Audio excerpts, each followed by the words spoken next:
Hello, luxury real estate agents. It's a rainy day here on Cape Cod. I'm out looking at a horse farm that I might be listing.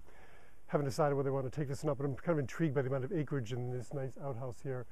But I'll let you know if I decide to list it or not. It's a great opportunity to have a horse farm here in the middle of Cape Cod. But anyway, as I'm walking around looking at this property, I started thinking about horses, and I started thinking about branding, because you brand a horse. And when I think about branding a horse, I think about branding your business and how important branding is. And that made me think about a situation that occurred, I think about almost a year ago, last fall, when my wife informed me that she wanted a leather bag for Christmas. And I'm thinking, wow, I'm going to get off easy this year.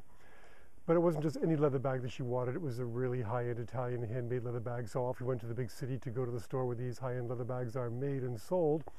And we get to the store, and it was beautifully lit and spotlessly clean and well laid out and organized, and really epitomized the brand experience that you would expect. And there we walked up to the counter, and the bag she sort of had interest in was way up high on a shelf.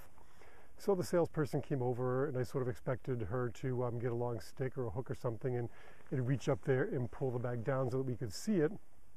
And when in fact that is exactly not what she did. In fact, what she did was to open a drawer under the counter, and she took out a black velvet cloth and laid it down on the counter. Then she put on some pure white, spotlessly clean cotton gloves.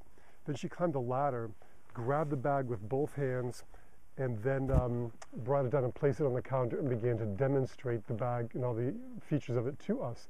It occurred to me that while she was doing this, is that this little bit of showmanship here mixed in with the salesmanship. And as you've learned from watching my videos before, that I believe that presentation matters, and I believe that performance matters when you're working in the high end. But what this salesperson was really doing was being true to her brand.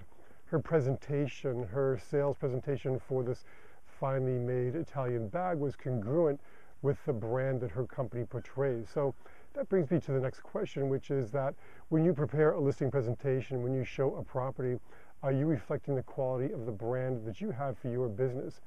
Now, I'm not suggesting that when you make a listing presentation, you should put on white gloves to hand the presentation over to a seller, but on the other hand, why not?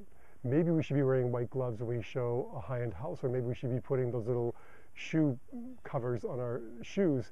Understand that the salesperson wore the gloves, we didn't. We were allowed to handle the bag with our bare hands. She was basically, by wearing the gloves, sort of stepping aside, and even though it was a sample, making it feel like it was ours even before we bought it.